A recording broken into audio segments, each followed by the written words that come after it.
Salam Smart, kali ini kita akan bicara tentang sejarah dan histori uang yang kita kenal saat ini.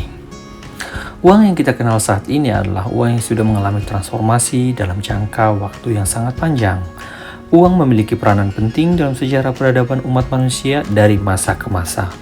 Uang lahir dari kegelisahan adanya transaksi barter antara satu barang dengan barang yang lain. Sehingga uang sudah memiliki sejarah yang sangat panjang sampai yang kita kenal sekarang ini dalam bentuk uang yang kita pegang.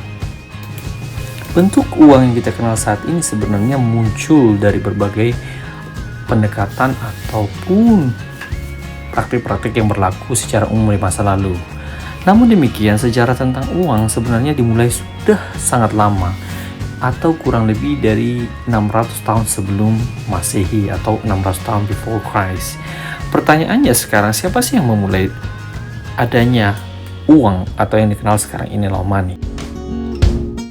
Uang atau money yang sekarang kita kenal saat ini di abad 21 dibagi dalam 4 jenis. Yang pertama adalah mata uang dalam bentuk koin, mata uang dalam bentuk kertas, mata uang dalam bentuk digital, dan mata uang dalam bentuk cryptocurrency atau yang sering dikenal saat ini adalah produknya Bitcoin. Uang koin yang kita kenal saat ini dalam pecahan 100 rupiah, 500 rupiah, ataupun 1000 rupiah sebenarnya secara teori dikenal dan dianggap bahwa munculnya pertama uang koin adalah pada abad ke-6, yaitu pada masa bangsa Lydia. Bangsa Lydia adalah bangsa yang bisa dimasukkan sekarang ini ke dalam kelompok bahasa Turki.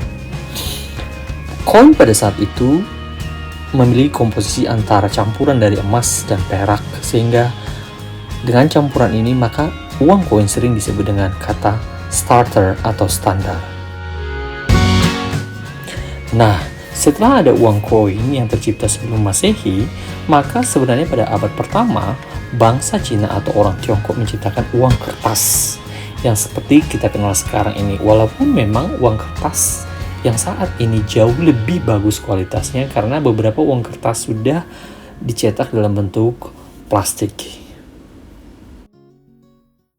Setelah bangsa Cina menciptakan uang kertas, maka pada abad 19 dan abad 20, Australia melakukan transformasi bagaimana pencetakan uang kertas. Australia telah melakukan namanya pencetakan uang dalam bentuk plastik, di mana bahan dasar dan bahan baku awal adalah plastik, sehingga uang kertas yang selama ini kita kenal sangat mudah untuk rusak dengan bahan plastik, maka uang Australia menjadi uang yang sangat kuat dan durable. Penggunaan bahan baku plastik dalam mencetak mata uang sebenarnya pernah diadopsi Indonesia untuk pecahan 100.000 rupiah. Uang elektronik secara teori sebenarnya tidak dikenal tanggal yang tepat kapan dimulai sejarah uang elektronik, tetapi dengan adanya penggunaan masyarakat akan alat-alat elektronik seperti handphone, maka uang elektronik lebih mudah untuk digunakan dalam melakukan transfer. Di Indonesia beberapa alat elektronik saat ini dikenal seperti GoPay, BC, dan beberapa uang elektronik lain. Cryptocurrency dimulai dengan munculnya mata uang Bitcoin. Bitcoin ini ditengarai adalah hasil produksi daripada seorang yang bernama Satoshi Nakamoto. Tapi tidak ada pengakuan sampai sekarang apakah uang ini benar-benar diciptakan oleh Satoshi Nakamoto.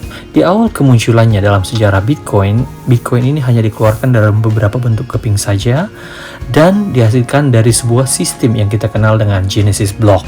So, sebenarnya Bitcoin ini main poinnya adalah bahwa ini adalah mata uang yang diproduksi dalam bentuk trust antara pengguna. Sehingga bisa saya simpulkan bahwa keempat jenis mata uang ini ada perbedaan dan persamaan. Pertama, dari sisi persamaan, kalau Bitcoin itu tidak di-hold atau di-manage oleh bank sentral, sedangkan uang logam, uang dalam bentuk kertas, uang dalam bentuk elektronik itu ada di dalam pengendalian bank sentral, sehingga ada perbedaan pendekatan penggunaan baik user and user daripada uang maupun pengelola mata uang ini. Di sisi lain, Uang dalam bentuk koin, uang dalam bentuk kertas, uang dalam bentuk elektronik. Itu transaksinya tercatat setiap hari, tapi juga uang dalam bentuk cryptocurrency, ada pencatatannya, ada transaksi jual beli, tetapi kita tidak memiliki bank sentral dalam holding ini. Jadi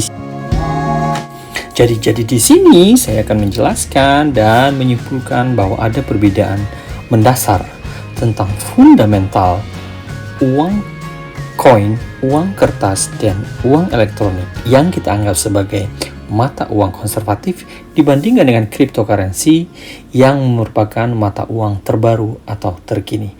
Demikian, salam smart.